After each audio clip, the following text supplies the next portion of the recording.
carry a birthstone. Check the man in the mirror, that's word from God. As long as you carry a birthstone, check the man in the mirror. Check the man in the mirror, that's word from God. I know I ain't perfect, and I don't claim to be. But I know God got something for me, and He changing me. I know I'm not perfect, and I don't claim to be. I wear not perfect on my chest more than a brand to me. Daddy might not be here. My daddy might die any day. Mama can leave any day. And people love you, you know what I'm saying? But it's a difference when mom and dad ain't there.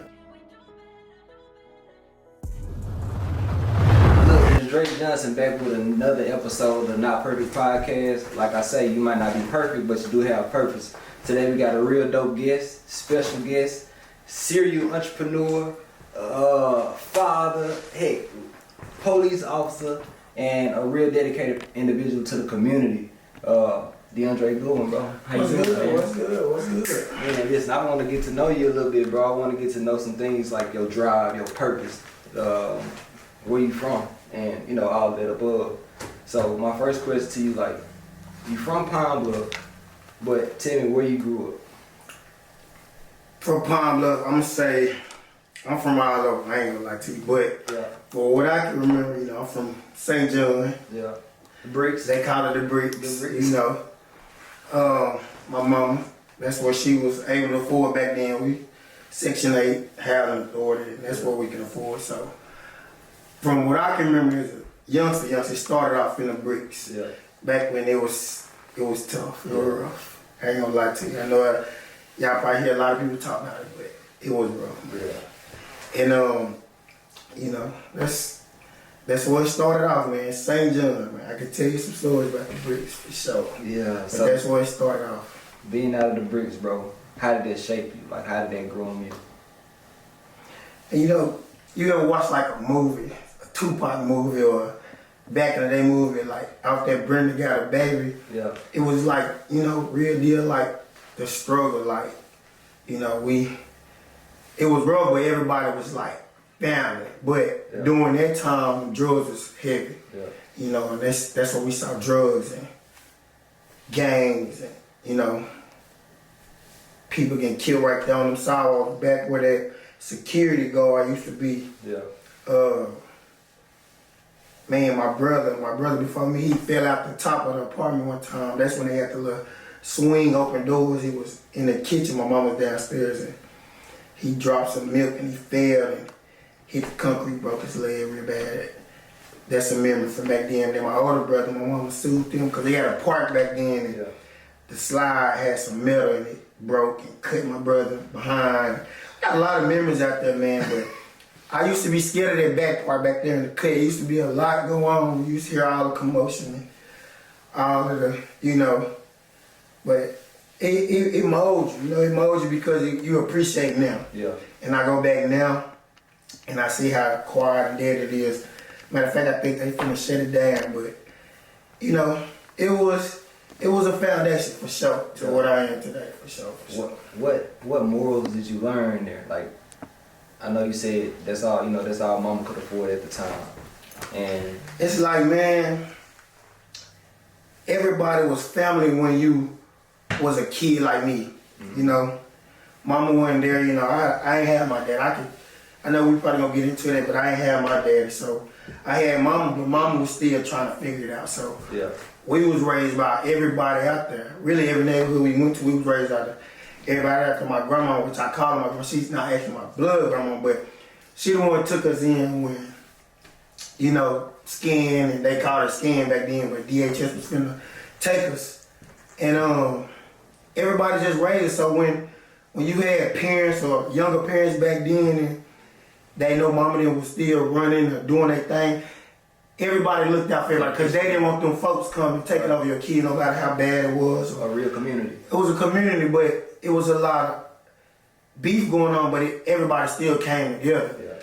Yeah. And you know, so we had the candy lady, we had the church stove, and we had the people that looked out, and much as I can remember, but man, it was a time like now, like I said, it make you appreciate it because ain't too many people doing that no more. You feel me? It's like people want to see the next get hurt. Somebody see somebody's child out lingering, and some they call the police, they call the DHS, but man, it's hard out here. Yeah, it and is, bro. we in 2025, I can imagine back then it was rougher. Yeah. You know, because we was going to Salvation Army eating, and we was going to neighbor to get some food, so like, it was rough. So for somebody to come in and help out so you wouldn't get snatched up by the people, you know, I can't name everybody. Yeah. I can't think about the ones that did it, but I know some of them, and I appreciate them now. You know what I'm saying? I know a lot of people see me now and they're like, well, you came a long way, and it ain't me being fun. I just can't remember everybody. But I appreciate y'all, you know, if y'all watching this.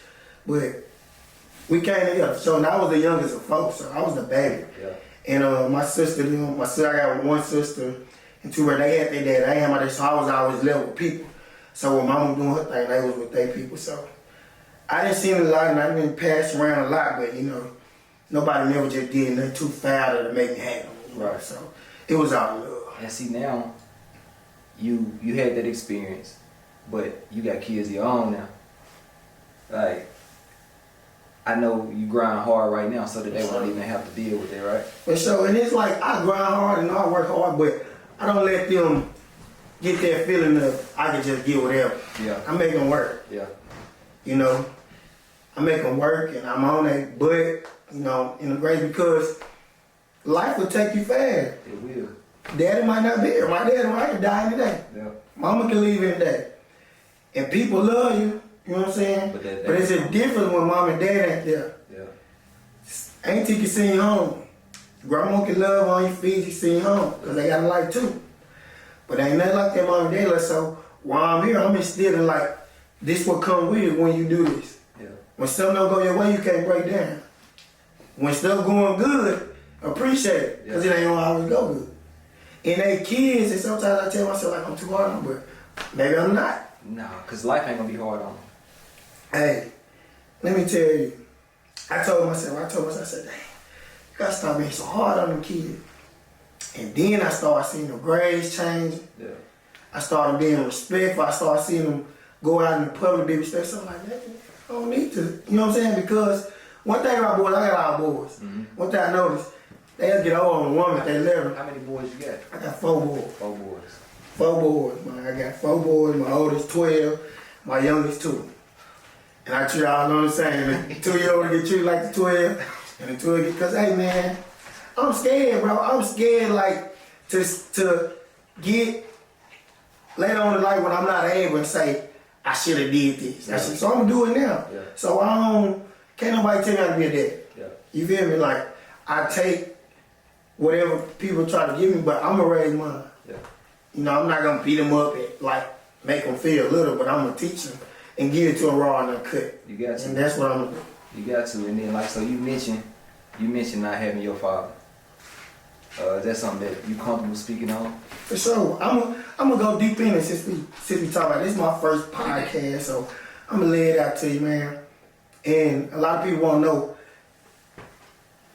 Well, the way I was raised, like I said, no disrespect to my mama. My mama know how it is, but I never really know who my real dad was. You know, my mom gave me multiple daddies. You know, I was named after one guy.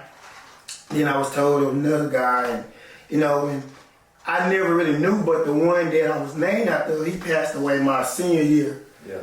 And you know, throughout life, my grandma and everybody said, that ain't your daddy, this your daddy, that's your daddy. And so I was always stuck and blind. But coming up, being a kid, being a baby at that, all my brothers got their dad, I was just willing to accept whatever. Mm-hmm. So when grandma say this your daddy, I wanted to be with their family. If they say you my nephew, I just wanted to be around because I got tired of feeling left. You feel me? So I accepted any and everything. But then when I got older, I kind of got angry because I'm like, where they at? You know what I'm saying? Like, both of the guys deceased. But it's like, when I was a kid, have you ever been in a room and you heard adults talking, but you could hear it? Mm-hmm. And I just used to hear little slick little stuff like, that ain't their boy's son. And this, that, and the third, and it did something to me. So when I became an adult, I didn't care who my dad was. Yeah. You know, any family that said I was their family, anybody that I accepted, I love them to death. And they still my family, but I never know blood-wise. Right. But I'm not beating myself up no more. Yeah. I'm not worried no more. I won't never be able to tell my kids, your grandpa this, your grandpa that, but I let them know. Yeah. The same damn time I let them know because I know later it's gonna come. Yeah. You feel me? And why? I don't know, but everything worked out well because I was raised by a lot of people. Yeah. I was raised by a lot of smooth cats that gave me the game and didn't judge me. Mm-hmm. And it seemed like every level of success, it seemed like they lead me. Yeah. Why God planned it out, I don't know. But every male that raised me gave me game. Got it. They left, but they left after, everything was sucked in. And, it's crazy. Like I said, I was prepared for that, but I was prepared to be honest about it. You feel me? Because, I used to beat myself up. I played sports my whole life, and you get up and it ain't senior night, and all these daddies bringing their kids to the game. And you're like, dang, what it would be like? Because I was cold, but I never was able to give my full attention because I was angry. There wasn't no man telling me what to do. I ain't listening to coach. But now that I'm grown, I ain't heard nobody but myself. So do you feel like, well, I know you mentioned you was angry, right? You being young, holding that amount of anger, how did that affect your daily life? Bad boy life. Bad boy. I'm talking about, honestly speaking, it affected me until I was an adult. Yeah. Like, dude, I didn't know how angry I was, bro, until I got in church. I think, I'm going to be honest, I went to church, I think it was Mother's Day, and my pastor, Glenn Bones, his mother passed, and he was just preaching and basically saying, people said all the time, you get one mama, and he just broke down, how he wished he had his mom, and I just and I hated my mom. Yeah. I hated her, for years. Yeah. And that Sunday just woke me up because I said, man, now I'm gonna been through a lot of deals. I could have been in prison, I could have been in so much stuff, but God, he spared me for what? Mm-hmm. Then I'm like, I come to church just to come, and I be hearing it, but I ain't soaking it in. I'm just doing it, trying to learn it. But that Sunday, bro, it woke me up. It woke me up. I called my mama. I had a crib at that time, and my family, we never sat at the same table. We never all been together at one time and ate or nothing. And I had my own crib, and it was Thanksgiving. Came up, and I said, you know what?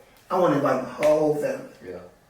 And boy, that was the first time and the last time we all been at the same table. But it happened, and bro, all that anger, it shifted. You feel me? Because you know why? We started talking. I ain't know what mama been through. Yeah. I ain't know what grandma went through. And man, it was just crazy. I can talk about this all day, I just keep going. But man, it was I was angry, dog. But God, God brought me out of it in time and going through stuff myself and seeing these are reasons certain things happen. Mm-hmm. So I tell myself why am I selfish? And I done been through some stuff and I'm stuck. You know what I'm saying? That's some of it. So, all right, you had your anger. You had everything that led up to how you was growing, right? And then you became a police officer. Leading up to becoming a police officer, what triggered in your mind after you seeing all of that stuff in the bricks, after you seeing all the drug deals, after you seen, killings out there, people out there getting hurt, fights, everything. I know, because that was all on the table out there back there at that time. What clicked in your mind to say, you know what, I'm gonna do something different? It wasn't even just St. John. St. John was the start. We went from St. John to Bel Air Drive, and Bel Air Drive was, dad too.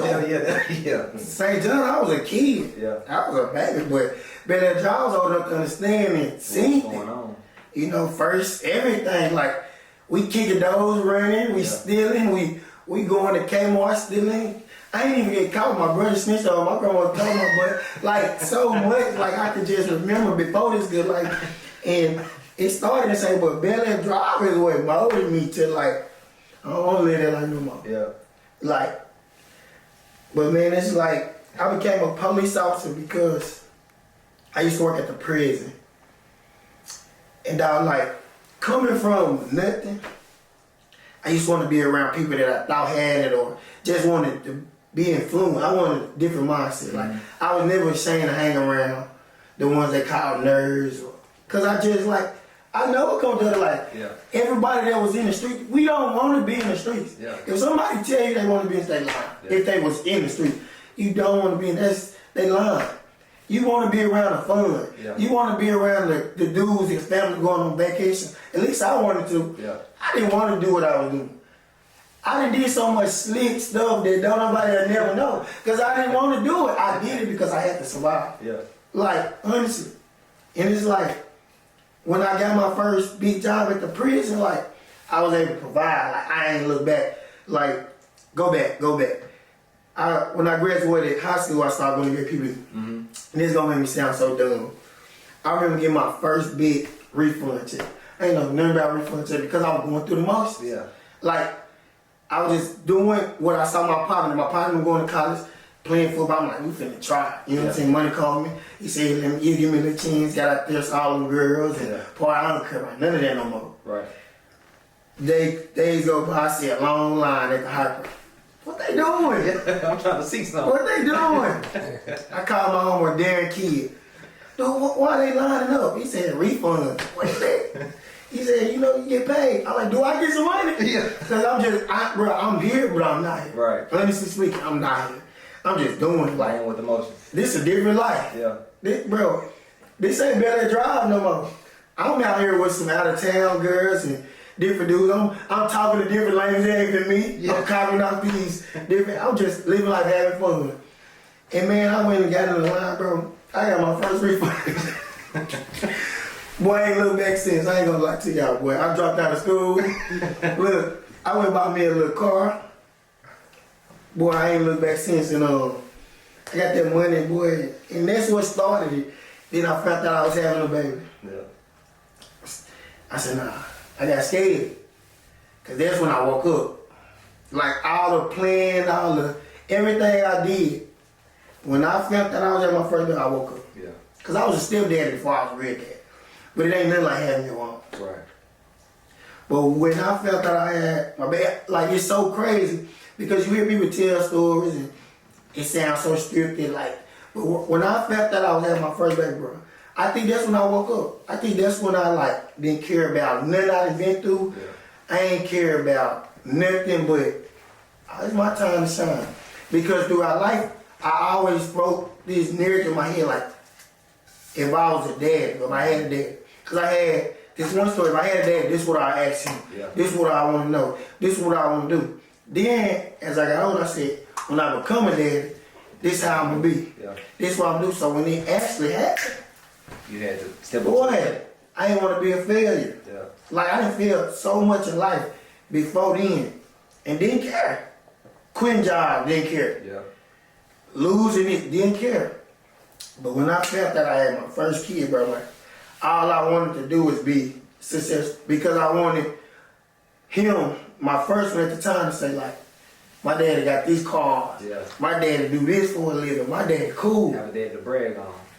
Dude, I always wanted that. Yeah. Because I used to brag on everybody else. Like, not my daddy, but uncles and the neighborhood cats that had the cars. I don't care what they did. So I don't care what they did. But I was bragging on them because what I saw was the fancy life. Yeah. I saw the cars, the jewelry. So whatever they were doing, I didn't care about that part. But I cared about they type, key lock. Yeah. You know what I'm saying? Yeah. I wanted that. So now, when I found out I had my first baby, my mom said it just went into the future. I want my son like, Daddy, can I drive your car to prom? Daddy, you know what I'm saying? Yeah. So I had to get right. But I had to do it the right way. Yeah. So in order for me to tell myself, am I going to do it the right way, I'm going to keep teaching myself. So if I'm going to do it the right way, you're going to have to let a lot of stuff go down. Yeah. So when I started working at the prison, and man, the life that I was living for there, like, it wasn't the police, but I knew I was going to get some backlash. Yeah. I was going to go in here, and I was going to, he from the street, because of Texas, you know, trying to be cool, you know what I'm saying, get branded and this. And I started working at the prison. I started getting some real money, consistent, I'm saying. But to me, that was real money, because I know where I came from. And you know it was coming. And I ain't embarrassed to say it. I feel like that prison money to me Yeah. I feel like that was a life change because I ain't had to ask nobody for nothing. Yeah. Mind you, I was that little kid in real life at the store asking for $1, $2, beg. Grandma didn't know.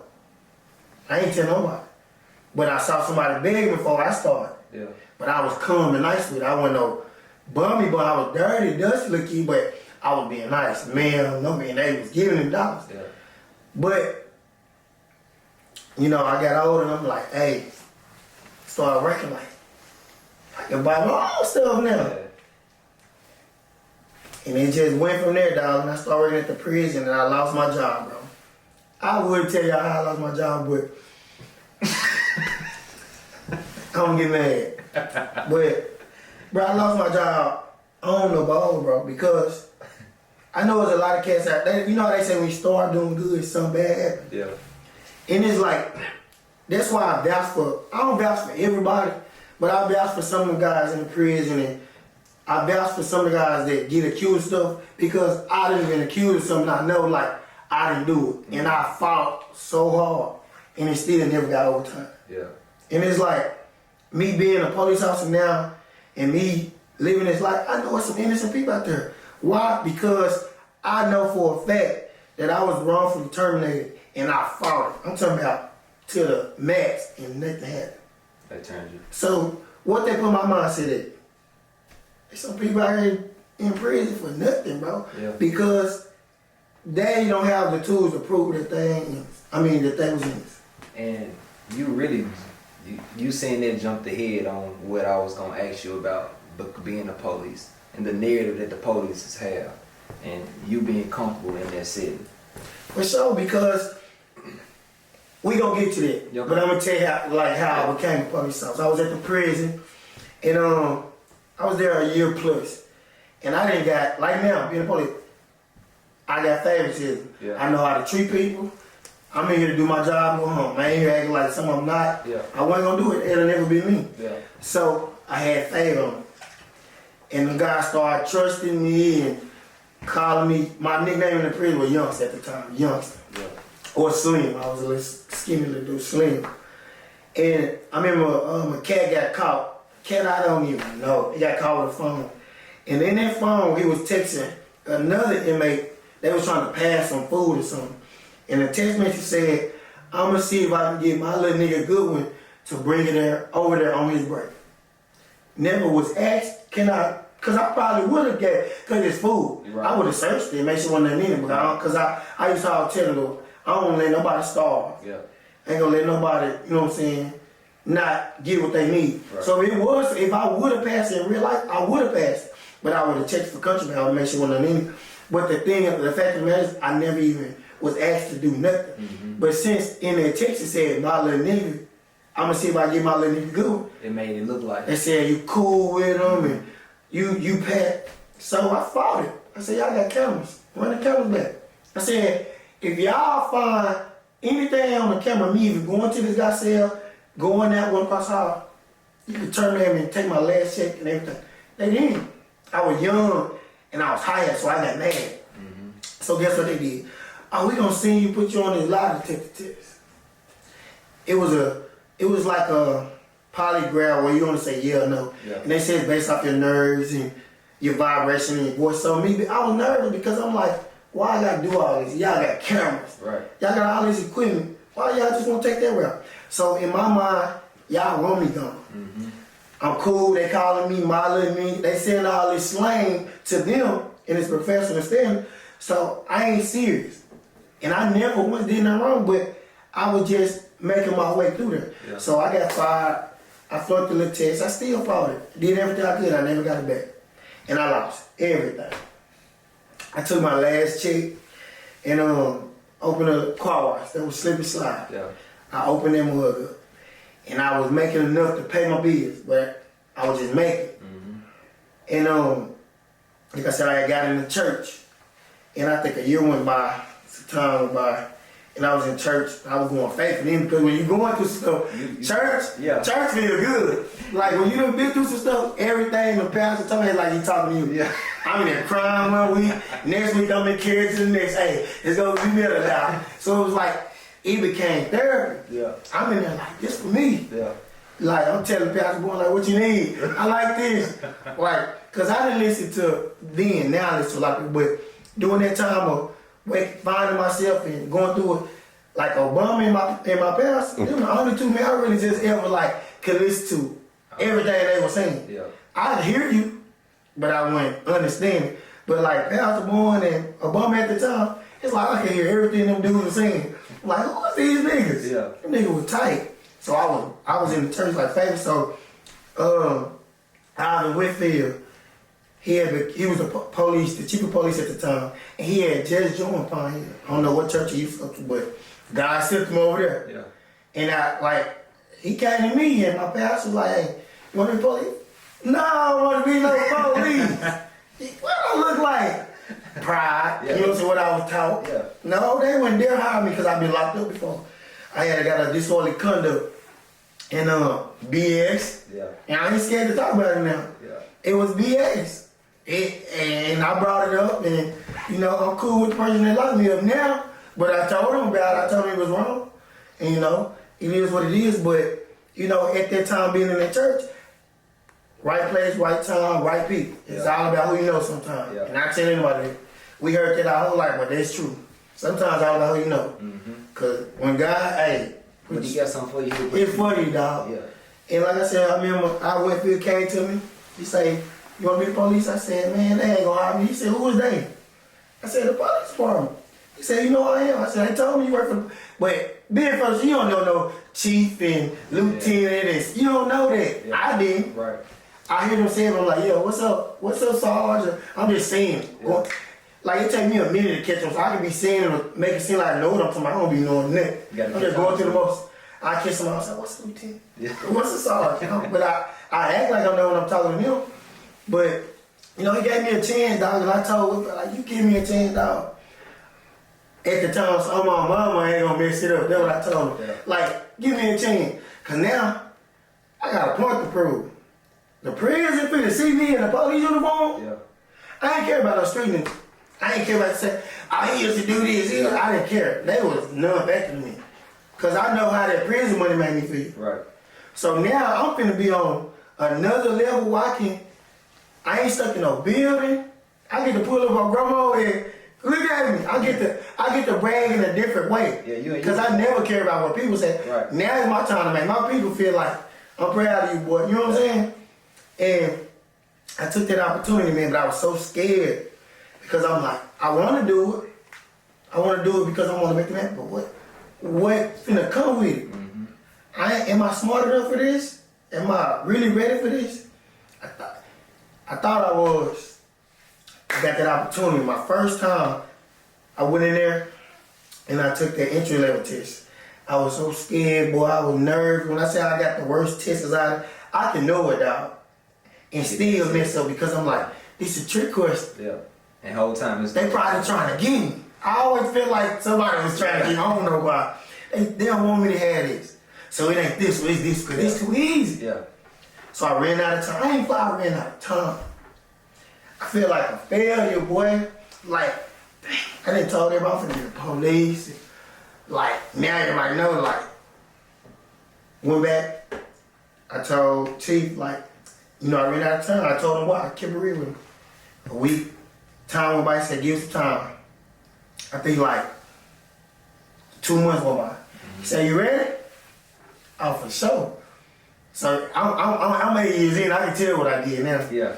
While I went in them I was so ready, bro. I ain't let me down now. Yeah. It was a keyboard in there. And once I saw it was the same question, I ripped a piece of paper off the keyboard and I took a little balls and I put it on the letter on the keyboard to remember, like, cause it was like little scenarios, like Felipe sold drugs, he got put over. What did he have? It was like I remember, so I put little balls on the keyboard to remember the first letter of what they gonna ask me.